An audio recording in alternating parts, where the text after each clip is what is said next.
Hello everyone, আরও একটি নতুন ব্লগে তোমাদের স্বাগত। তো আজকে আমি একটু অন্যরকম ভিডিও নিয়ে এসেছি। তো সেটা হচ্ছে আজকে আমি একটা জায়গায় খেতে গেছি, তো গিয়ে দেখি এত অসাধারণ ছিল। তো সেই জন্য তোমাদের সাথে ভাবলাম এটা শেয়ার করি। এখানে দেখতে পাচ্ছ চিকেন ফ্রাইড মোমো আছে এটা, আর এখানে আছে স্যুপ আছে, তারপর 2 রকমের চাটনি আছে, আর আছে মেয়োনিজ। আমার এক্সপ্রেশন দেখে তোমরা বুঝে যাবে যে কীরকম টেস্টি ছিল মোমো। আমার সেরকম বেশি ফেভারিট একটা মানে পছন্দ করি না, ফেভারিট না, সেই জন্য তারপরেও বলছি মোটামুটি আমি সব জায়গায় মোমো খেয়েছি আগরতলায়। তো এখানকার মোমোটা খেয়ে জাস্ট আমি মানে আমার আমার আর কিছু বলার নেই, এত টেস্টি ছিল। তো এটা ট্রাই করার পর আরেকটা ভাবলাম যে আরেকটা মানে ভ্যারাইটি ট্রাই করা যাক। তো এখানে আমরা নিয়েছিলাম চিকেন গার্লিক মোমো, মানে এটাও অপূর্ব ছিল। তোমরা তোমরা না খেলে বুঝতে পারবে না।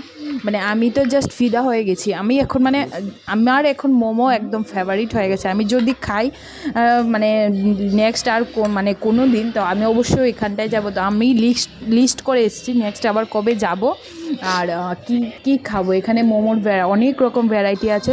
তোমরা আমার এক্সপ্রেশনটা দেখলেই বুঝতে পারবে মোমোটা মানে কীরকম টেস্টি ছিল, খুব টেস্টি ছিল। তোমরা অবশ্যই যাবে, ট্রাই করবে। আর অ্যাড্রেসটা বলে দিচ্ছি, এটা হচ্ছে গান্ধীঘাটের পার্কটা আছে না, এই পার্কটার পাশে দিয়ে একদম লাস্ট প্রান্তে।